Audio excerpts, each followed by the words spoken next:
Trig homework 4 starts off here with simplifying a radical expression with two variables.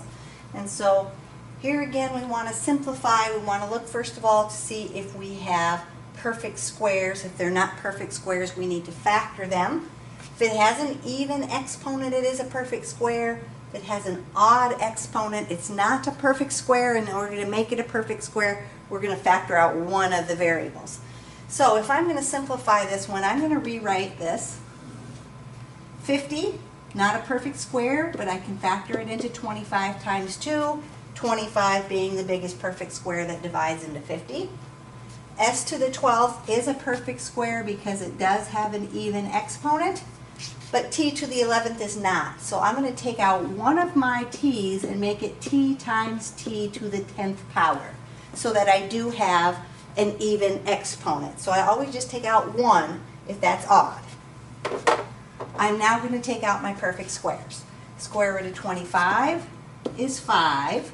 2 is not a perfect square. Square root of s to the 12th, half of my exponent, so x to the 6th. T is not a perfect square, but t to the 10th is. Square root of t to the 10th would be t to the 5th. Again, half of my exponent. What I have left underneath is a 2 and a t. So my answer, 5s to the 6th, t to the 5th, square root of 2t. So number 32, same kind of thing. Now in this case, 36 is a perfect square. So I'm going to leave 36 alone. I'm not going to factor it out. X to the 9th is not a perfect square. I'm going to factor out one of my x's and make it x times x to the 8th. Y to the 3rd is not a perfect square because it has an odd exponent. I'm going to factor one of them out and make it y times y squared. So taking out my perfect squares, the square root of 36 is 6. X isn't a perfect square. Square root of x to the 8th. X to the 4th, half of my exponent. Y isn't a perfect square, but y squared is. Square root of y squared. Plain old y to the 1st power, so just y. What I have left underneath, the x and the y. So 6x to the 4th y square root of xy would be my answer. Sneak this one in here. Hopefully you can see down there on the bottom of the board. 48. 48 is not a perfect square. I want the biggest perfect square that divides evenly into 48. So in this case, 16 times 3. Although 4 goes into 48, it's not the biggest one, so 16 is my better choice to get it simplified and completely reduced down. X to the 11th. I'm going to make that x times x to the 10th. Since it has an odd exponent, y squared. Just going to leave that one alone. It already has an even exponent. So taking my square roots, my perfect square roots out, I can take out the square root of 16, which is 4. I can take out the square root of x to the 10th, which is x to the 5th. I can take out the square root of the y squared, which is the y. What I have left underneath is a 3x. So 4x to the 5th y square root of 3x would be my answer.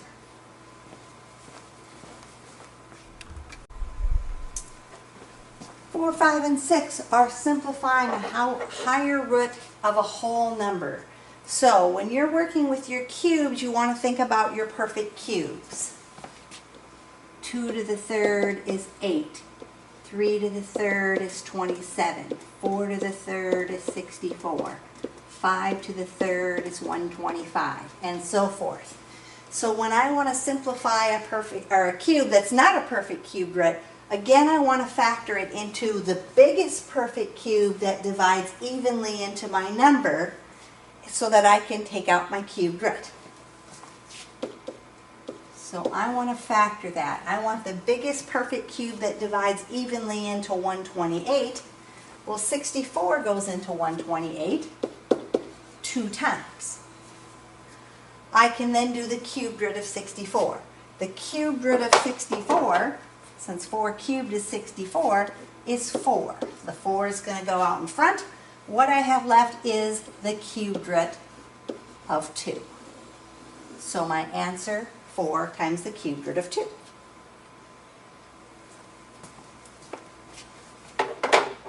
So number 5, we're going to do a 4th power. So again, I want to think about my perfect 4th powers. 2 to the 4th power is 16. 3 to the 4th power is 81.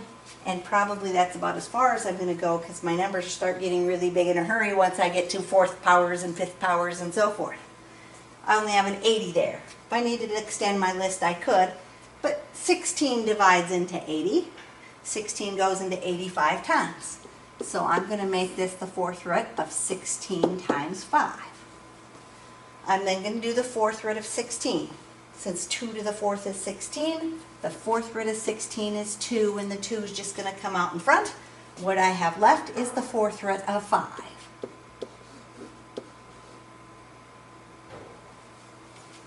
So 2 times the 4th root of 5 is my solution.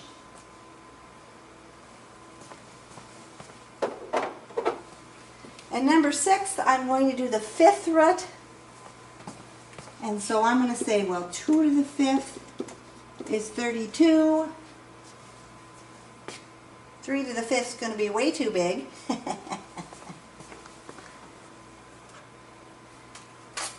I grab my calculator quick, 3 to the 5th is 243. So we know that it has to be the 32. If I take 192 and divide it by 32, sure enough, 32 goes in there 6 times. So I'm going to write this as the 5th root of 32 times 6.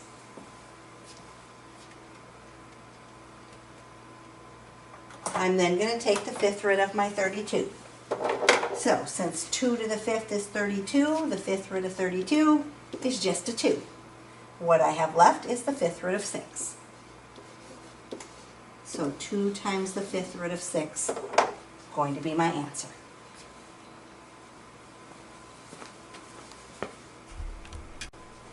Seven, 8, and 9, square root addition or subtraction.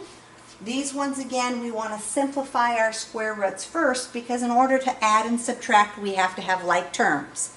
Like terms mean they have the square root part. If I have 2 square root of 3 plus 5 square root of 3, I can add those together by taking the 2 plus the 5 and getting 7 square root of 3. But if I would have 2 square root of 3 and 5 square root of 9, since they don't have the same square root parts, I wouldn't be able to add them together. So in this case, what I want to do is simplify these first by, of course, factoring out their perfect squares. Again, if it helps, keep your list. 2 squared is 4, 3 squared is 9, 4 squared is 16, 5 squared is 25, 6 squared is 36, 7 squared is 49, and so forth. And if you need to add to it, you can always cut it. But here again, I want to simplify. I want to factor into the biggest perfect square that divides evenly into my number. So if I'm factoring out 48, I'm going to have 16 times 3 because 16 is the biggest perfect square that divides evenly into 48. Square root of 16 is 4, so the 4 is going to come out and I'm going to have negative 4 square root of 3. If I'm going to work with the negative 3 square root of 75, I'm going to have the negative 3 in front. 75, I can divide 25 into. 25 times 3. I'm going to take out my square root of 25. The square root of 25 is 5. So negative 3 times 5 is negative 15. Square root of 3. Notice they have the same square root parts. We're just going to add or subtract their numbers in front. And so I'm going to take negative 4 minus 15, and I'm going to get negative 19 square root of 3 for my answer.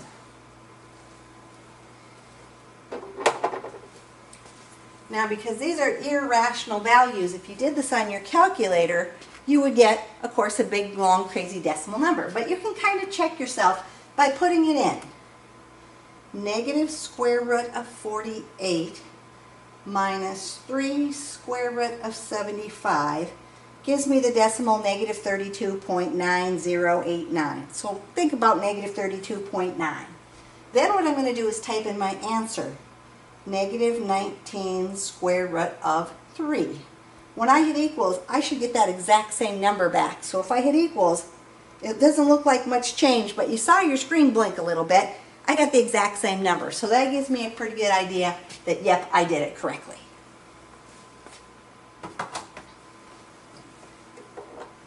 So number 8, I want to simplify that one.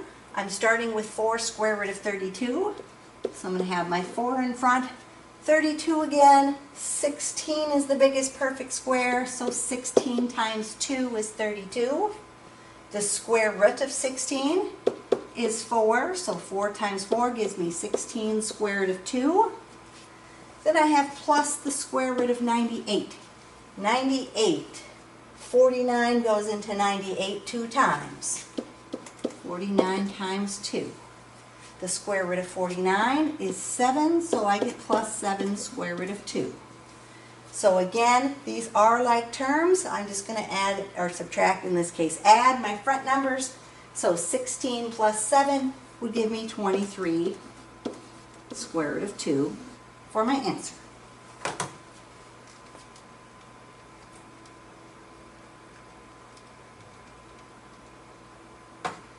And number 9, I have minus the square root of 80. 80. 80 would be 16 times 5. Square root of 16 again is 4. So I have minus 4 square root of 5.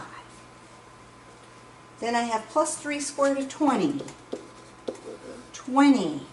4 is the biggest perfect square that goes into 20. 4 times 5. So the square root of 4 is 2. 2 times the 3 in front gives me plus 6 square root of 5. Negative 4 plus 6 gives me 2 square root of 5 for my answer.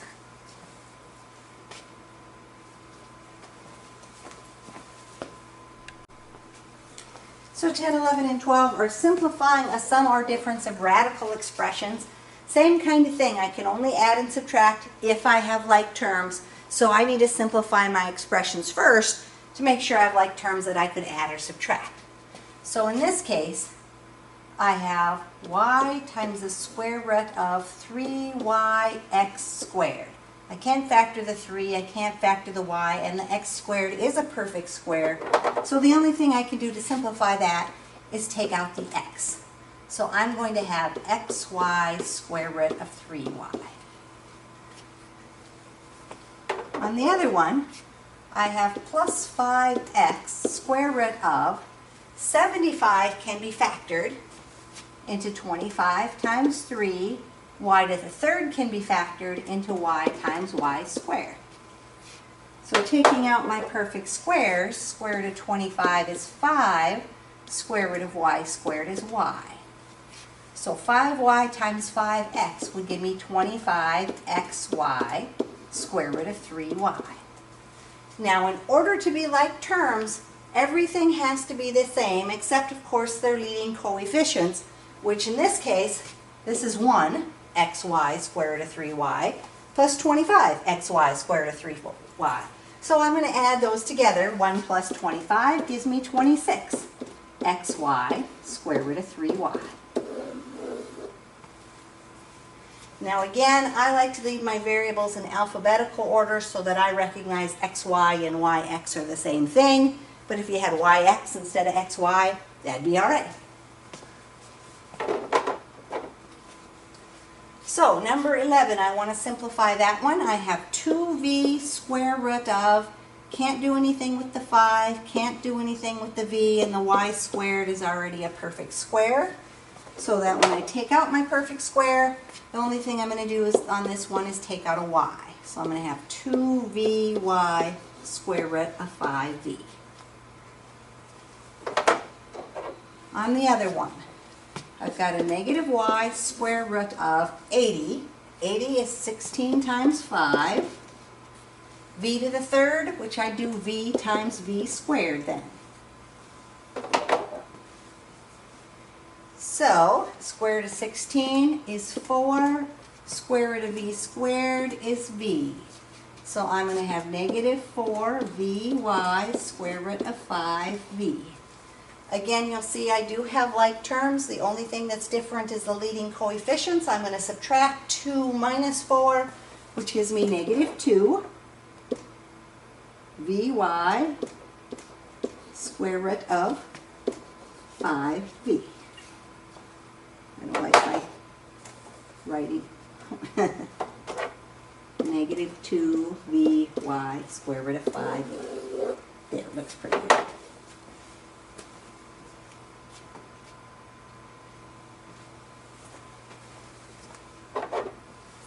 And then, of course, number 12, same kind of thing. I'm starting out with my x squared in front.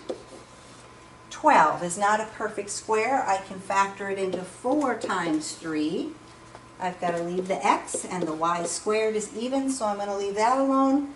I then can take out my perfect squares. Square root of 4, going to be 2.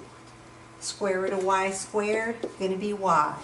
So I'm going to have 2x squared y square root of 3x when I simplify that. Then I have minus 3y square root of, can't do anything to factor the 3, x to the 5th, I make x times x to the 4th. Square root of x to the 4th, which is my only perfect square there, is going to be x squared. So I'm going to have minus 3x squared y square root of 3x. So again, you'll see that I do have like terms. 2 minus 3 is negative 1, but of course I don't need the negative 1. I just need the negative sign. So I'm going to have negative x squared y square root of 3x.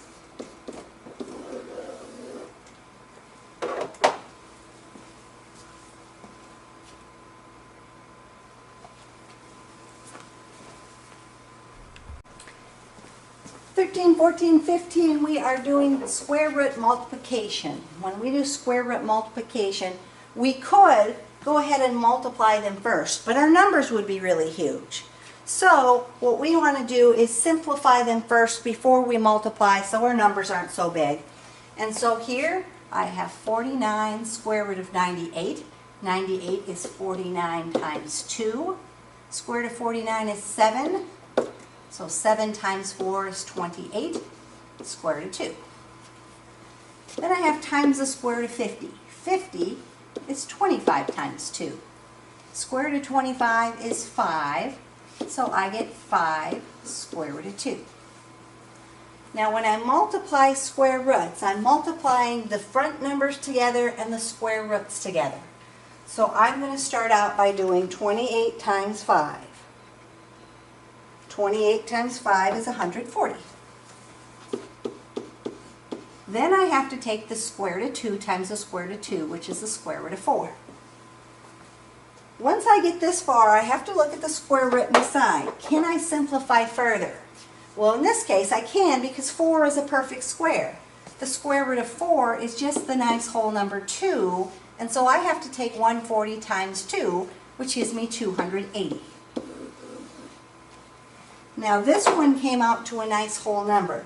Again, if I grab my calculator and I did 4 square root of 98 times the square root of 50, sure enough my calculator says, oh yeah, it's supposed to be 280.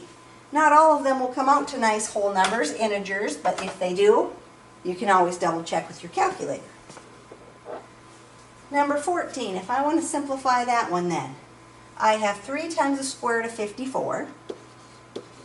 So I have to think about the biggest perfect square that divides evenly into 54.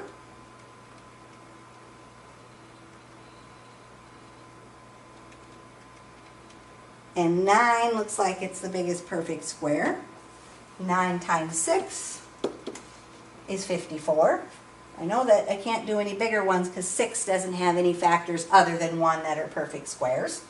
Square root of 9 is 3, so 3 times 3 gives me 9. Square root of 6. Then I have to times the square root of 48. 48, 16 times 3. Square root of 16 is 4, so I get 4 square root of 3. So in this one, I'm going to take 9 square root of 6 times 4 square root of 3. I'm taking the 9 times the 4, which is 36. The square root of 6 times the square root of 3, 6 times 3 is 18. 18 is not a perfect square, but I can simplify that because 18 does have a factor that is a perfect square. So I say, oh, this is 36. 18 is 9 times 2. The square root of 9 is 3. And so I have to take 36 times 3, 108. So I get 108 times the square root of 2. And now I've got my answer as simplified as I can get it.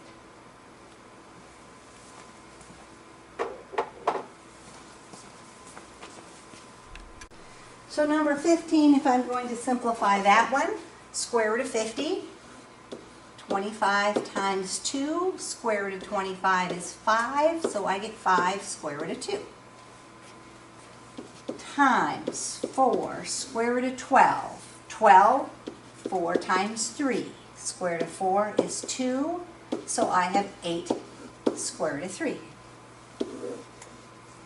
When I multiply those together, 5 times 8 is 40. Square root of 2 times the square root of 3 would be square root of 6. Now if I look at that, 6 is not a perfect square. 6 doesn't have any factors that are perfect squares other than 1. And so I can't do anything with that one. I just leave it just like it is. So we saw where you might get a nice whole number answer, where you get one that you can simplify after you multiply, and where you get one where you can't simplify. Again, if you really wanted to double check your answer, even though it's not going to come out to a nice whole number, if I use my calculator, square root of 50 times 4 square root of 12, I get 97.97, so forth and so on. If I put in 40 square root of 6 and hit equals, I should get that exact same number, 97.9795, and so forth and so on. And so to double check yourself, you can always put it in your calculator, see if you get the same decimal answer when you multiply the problem and when you put in the answer, and that way you kind of know you're on the right track. 16, 17, and 18, simplifying a product of a radical expression multivariate. Again, on these ones, we could try to simplify first, but if I look at my numbers aren't too awfully big. So if my numbers aren't very big, it's easier to multiply it first and then simplify. If I have really big numbers, I might want to simplify and multiply, and then I end up probably having to simplify again. But in this case, I'm just going to go ahead and multiply first. And so if I take 15 times 5, I'm going to get 75. U to the 8th times, or U to the 4th times U to the 4th is U to the 8th. X times X squared, X to the 3rd. So I've multiplied my numbers, added my exponents, and now I can go ahead and simplify this answer. 75 is not a perfect square. I'm going to factor it into 25 times 3. U to the 8th, leave that one alone because it is a perfect square, has that even exponent. X to the 3rd, I'm going to factor into X times X squared. Now I can take out my perfect squares. Square root of 25 is 5. Square root of U to the 8th is U to the 4th. Square root of X squared is a plain X. And what I have left is 3X underneath. So 5U to the 4th X square root of 3X is going to be my answer.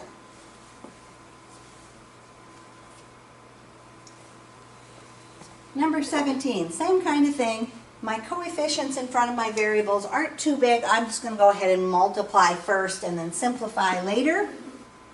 So 2 times 18 is 36.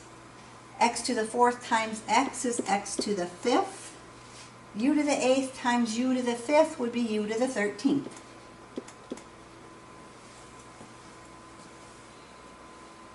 So, simplifying that. 36 is a perfect square. I'm going to leave it alone. X to the 5th I have to factor into x times x to the 4th. U to the 13th is also odd. I'm going to factor into u and u to the 12th. So taking out my perfect squares. 36, square root of 36 is 6. X to the 4th, square root of x to the 4th is x to the 2nd. U to the 12th, square root of u to the 12th is u to the 6th. What I have left underneath is an x and a u. So 6x squared u to the 6th square root of xu is going to be my solution. Number 18 then, we want to again multiply that out. So 2 times 8 is 16. X to the 7th times x is x to the 8th. V times v to the 3rd, v to the 4th power. Now if I look at that, 16 is a perfect square, x to the 8th is a perfect square, v to the 4th is a perfect square. So I don't need to factor anything out. I'm just going to do my square roots. The square root of 16 is 4. Square root of x to the 8th is x to the 4th. Square root of v to the 4th, v squared. There's nothing left over underneath the square root. So my answer is just simply 4x to the 4th v squared.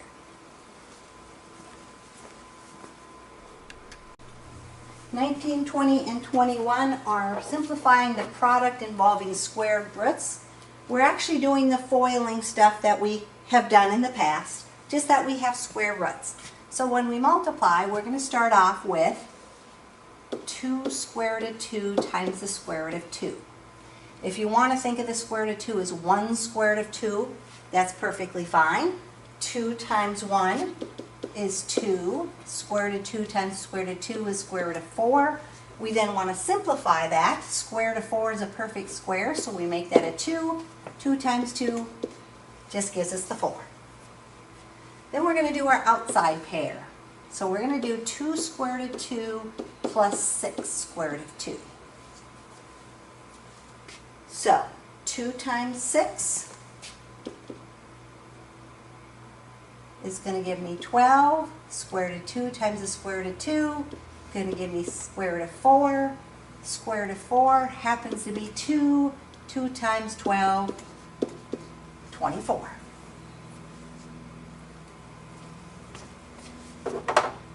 Then we're going to do the inside pair. So negative 4 square root of 7 times the square root of 2. So negative 4 square root of 7 times 1 square root of 2, if you want to add the 1 in front, gives me, I wrote a 2 instead of a 7. So negative 4 times 1 is negative 4. Square root of 7 times the square root of 2 is the square root of 14. 14 doesn't have any factors other than 1 that are perfect squares, so I can't simplify that any farther. I'm going to leave that one alone. And then I'm going to take my negative 4 square root of 7 times the 6 square root of 2. So negative 4 times 6 is negative 24. Square root of 7 times square root of 2 is square root of 14.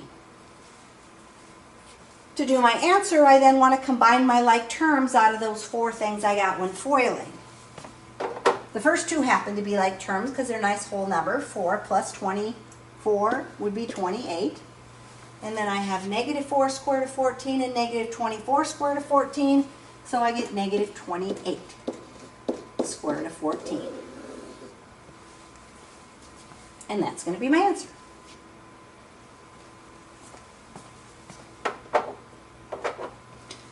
So number 20, when I'm multiplying that out, I'm starting with 3 square root of 3 times 3 square root of 3, doing my first pair together. 3 square root of 3 times 3 square root of 3 would give me 9 square root of 9. 9 is a perfect square, so that makes that 9 times 3. 9 times 3 is 27. If I do my outside pair, I'm going to do 3 square root of 3 times 6 square root of 2, which gives me 18 square root of 6. Can't do anything to simplify the square root of 6. So now I'm going to do my inside pair. I've got 6 square root of 2 times 3 square root of 3. Well, that's the same as the previous one, just switched around. So again, I'm going to get 18 square root of 6. And then I do my last pair. 6 square root of 2 times 6 square root of 2 would give me 36 square root of 4. 6 times 6 is 36, and 2 times 2 is 4. 4 is a perfect square. I'm going to make that a 2. 36 times 2 is 72. So on this one, when I'm combining my like terms, I'm going to take my 27 plus my 72, which is 99, plus I have 18 square root of 6 and 18 square root of 6. 18 plus 18 would give me 36 square root of 6.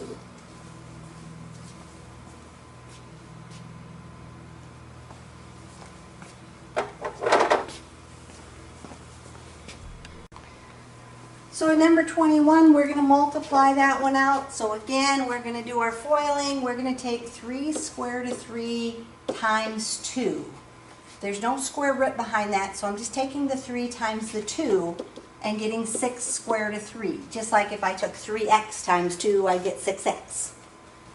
Then I'm going to take my 3 square root of 3 times my negative 5 square root of 6. That's going to give me negative 15 square root of 18. Now in this one, I can simplify that one farther because I can simplify the square root of 18. 18 is 9 times 2, so the square root of 9 is 3.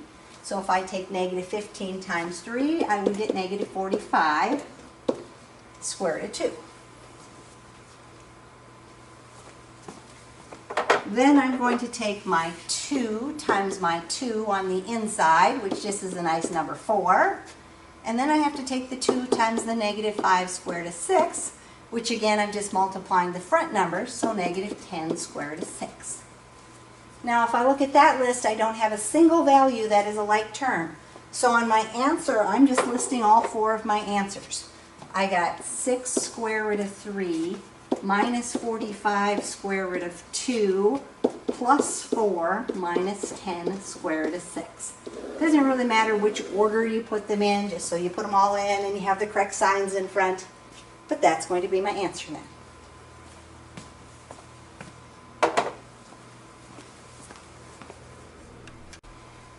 (22, 23, and 24) say special products of radical expressions where we're either going to square something or we're going to multiply conjugates.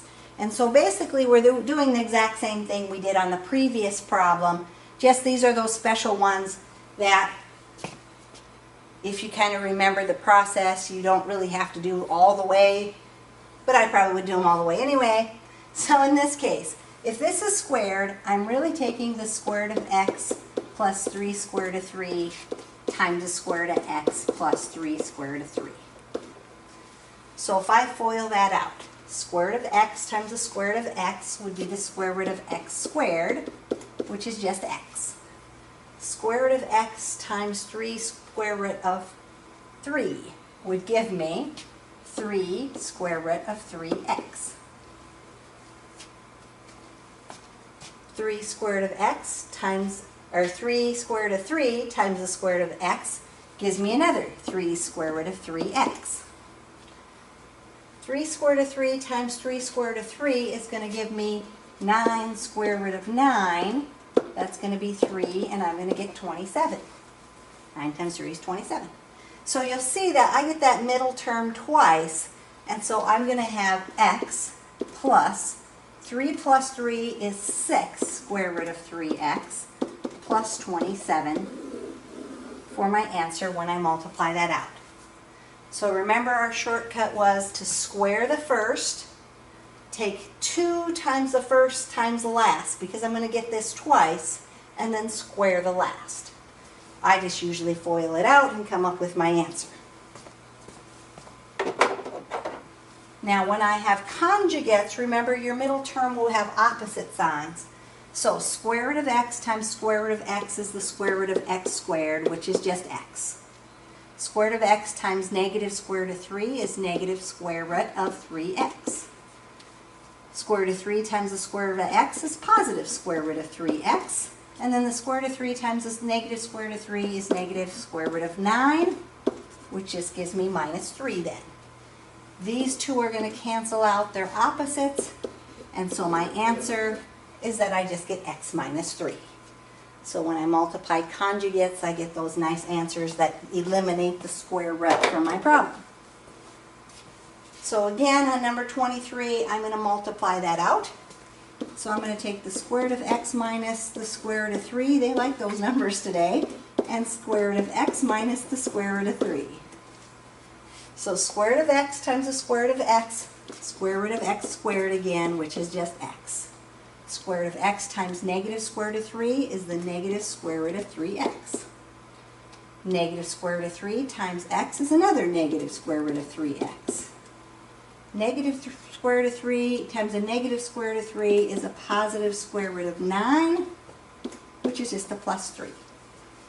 So my like terms in the middle, again, I have to think of this as a negative 1 plus another negative 1. Negative 1 plus negative 1 gives me negative 2 square roots of 3x. And then I have that plus 3 that was on the end.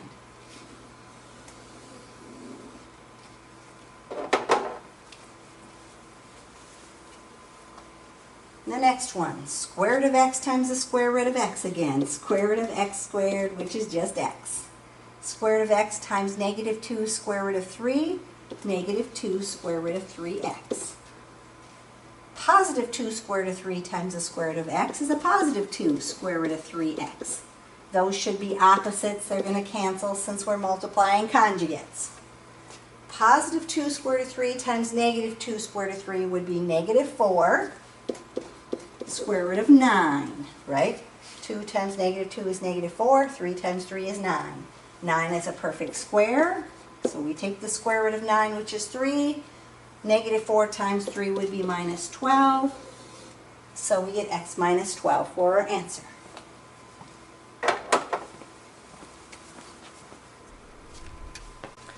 Number 24 then, they're going to start with the conjugate this time. So 3 square root of x times 3 square root of x would be 9 square root of x squared. Square root of x squared is x, so we would get 9x. 3 square root of x times the square root of 3 would be 3 square root of 3x. Negative square root of 3 times 3 square root of x is negative 3 square root of 3x. Those should be opposites and cancel each other out. Negative square root of 3 times a positive square root of 3 is a negative square root of 9, which makes that just a 3. So I get 9x minus 3 for my answer.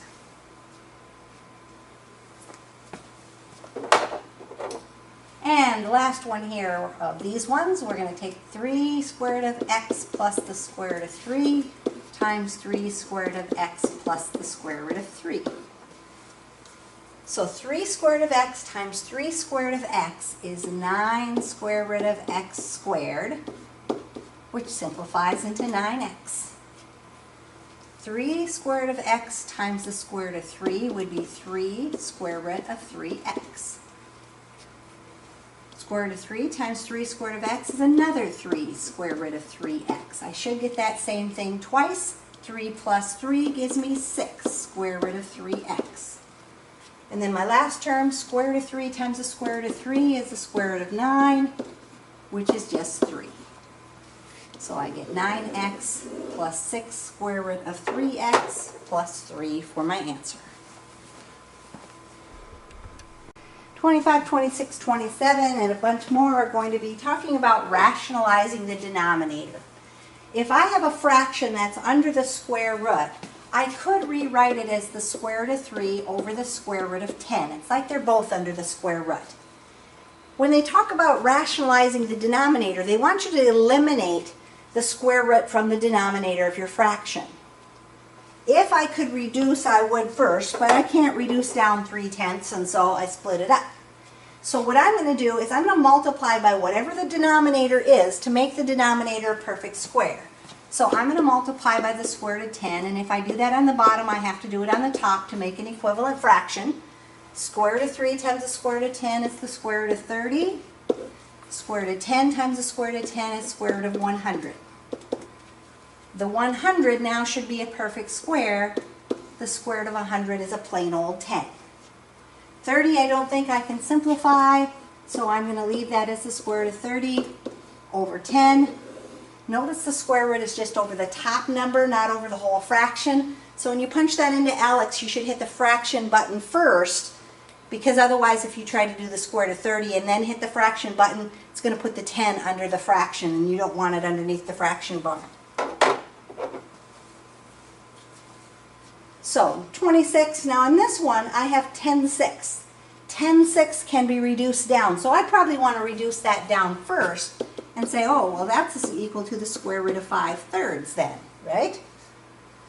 Simplifying that then, it's the square root of 5 over the square root of 3, and I can go ahead and rationalize my denominator by multiplying by the square root of 3. So I get the square root of 15 over the square root of 9. 9 is now going to be a perfect square, which is just the 3. And so I'm going to get square root of 15 over 3.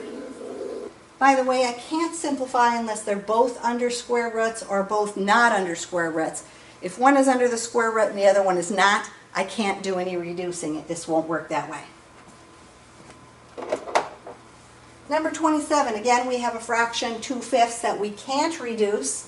We know that means the same thing as the square root of 2 over the square root of 5. So if we're going to rationalize our denominator, we're going to multiply by whatever's in the denominator, which is the square root of 5.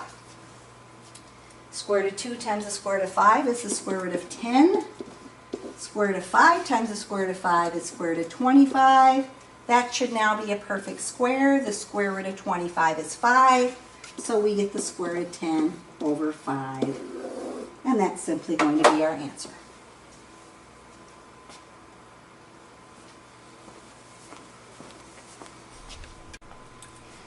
28, 29, 30, we're rationalizing the denominator, but these ones are much more complicated because I have a binomial in my denominator. And in order to rationalize the denominator, I have to multiply by the conjugate. We multiplied by the conjugate on those previous problems. We want to do the conjugate of the denominator. So we want to multiply by square root of 10 minus the square root of 3. And if I do that to the bottom, I have to also do it to the top. So multiplying that out on top, square root of 10 times square root of 10 would be square root of 100, which is just 10 then, right? Square root of 10 times square root of 3 is minus square root of 30. Negative square root of 3 times square root of 10 is a second minus square root of 30. Negative square root of 3 times the negative square root of 3 is a positive square root of 9, which is just 3.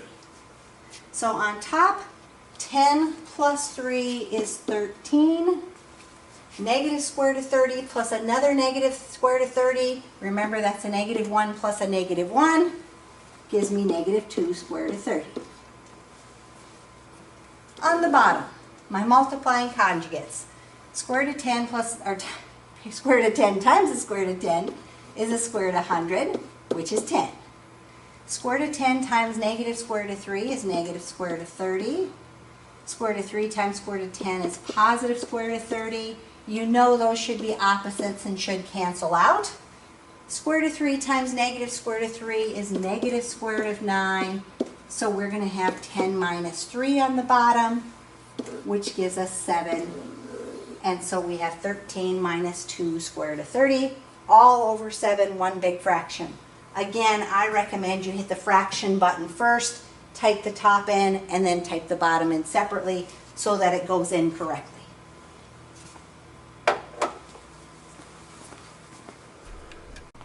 Number 29, again, I'm rationalizing my denominator. I want to multiply by the conjugate since I have a binomial up there. The conjugate of the denominator, 2 square root of 5 plus the square root of 11. So just changing the sign in front of that second term.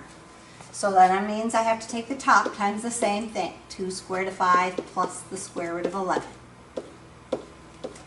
And I'm going to do my foiling. So square root of 5 times 2 square root of 5 would be 2 square root of 25. Square root of 25 is 5, so I'm going to get a 10. Square root of 5 times the square root of 11 would be square root of 55.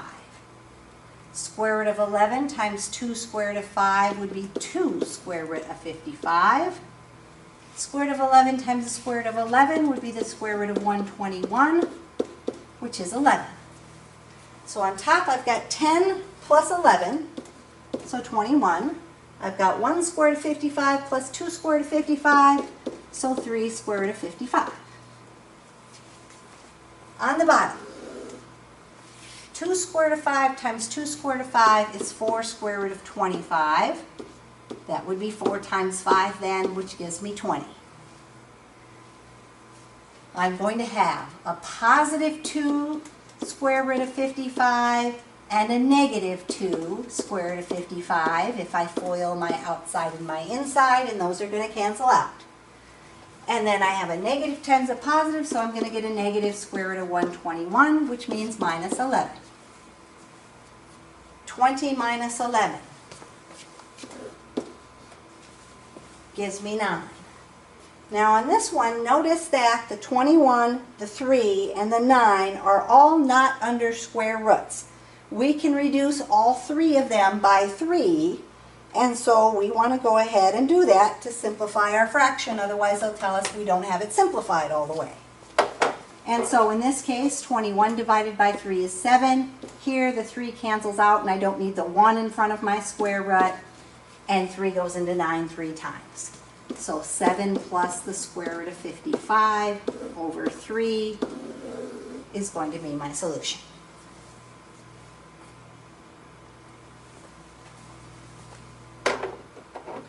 So number 30, again, I want to rationalize my denominator by multiplying by the conjugate of the denominator.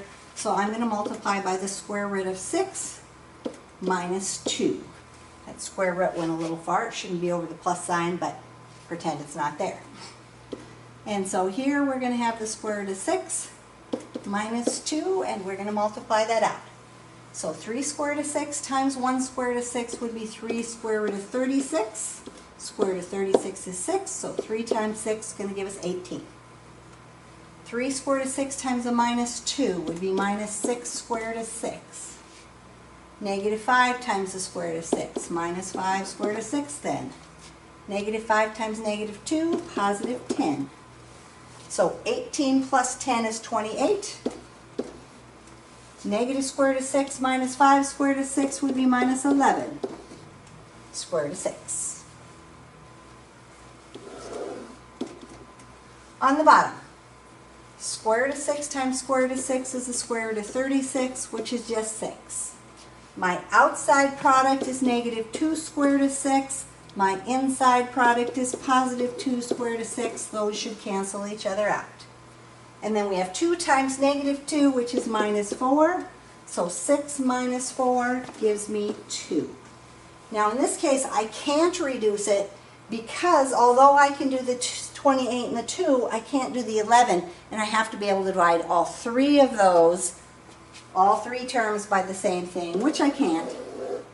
And so that's simply going to be my answer, 28 minus 11 square root of 6 over 2. And 31, 32, and 33 are on indirect measurement, that if I have similar objects, I can set a proportion to solve my problem. It says a man wants to measure the height of a nearby tower. He places a 9-foot pole in the shadow of the tower. So I know that my pole is 9 feet. So that the shadow of the pole is exactly covered by the shadow of the tower. The total length of the tower's shadow is 171 feet. And the pole casts a shadow that is 3.5 feet. I want to find how tall the tower is. So I'm going to set up a proportion putting similar things together. In this case, the height of the tower over the height of the pole would be x over 9, because those would be the same sides of my big triangle and my little triangle. I did the big triangle first, so on the other one I'm going to do the shadow of the tower to the shadow of the pole. So 171 over 3.5. Now that's one way you could arrange it. There are other things you can do that when you solve you get this exact same answer, but that's the order I like to do it in because I like to do the equivalent sides to each other, big to small, big to small. So, of course, if I have a proportion, then I can solve by cross multiplying. X times 3.5 would be 3.5x, and then I have to take 9 times 171. 9 times 171 is going to give me 1,539. In order to solve that for x, I then divide by my 3.5.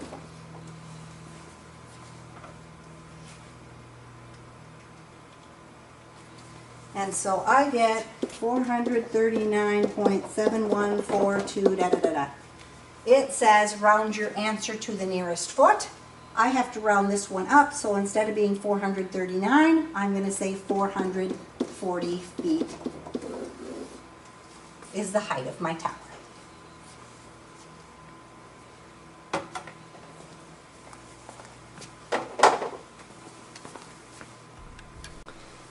Says a pole that is 3 meters tall casts a shadow that is 1.79 meters long. At the same time, a nearby building casts a shadow that is 41.25 meters tall. How tall is the building?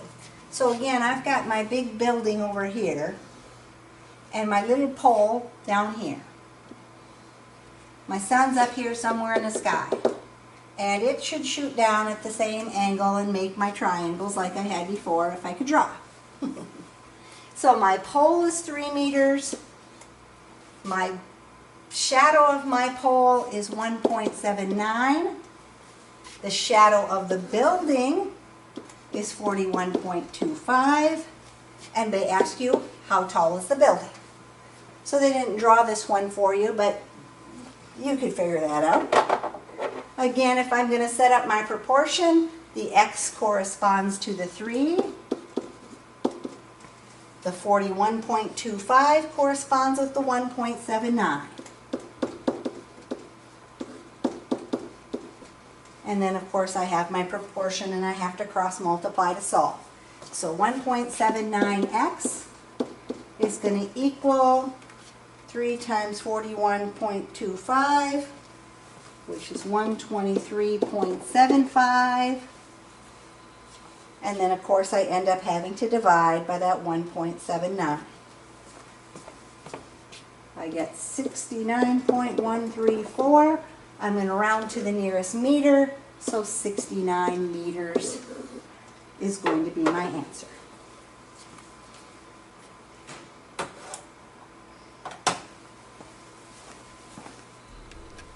And number 33. Says a man wants to measure the height of a nearby tower. He places a 9-foot pole, so my pole is 9 foot, in the shadow of a tower, so the shadow of the pole is exactly covered by the shadow of the tower. The distance between the pole and the tower. So in this case, I'm saying the distance between here and here is 176. The pole casts a shadow that is 3.75 feet long. How tall is the tower? So on this one, we have to do some calculation because they didn't give us what the shadow of the tower was. They only gave us the distance from here to here. I obviously have to add this plus this to figure out the shadow of the tower. 179.75 then is what the shadow of the tower is, because we need to know what that full length is, not just the distance from the tower to the pole. And so then again, my proportion, x over 9 is going to equal 179.75 over 3.75 then.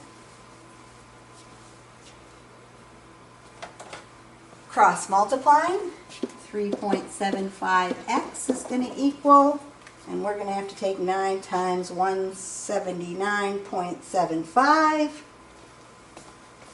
which is 1,617.75. And then, of course, we end up dividing by our 3.75.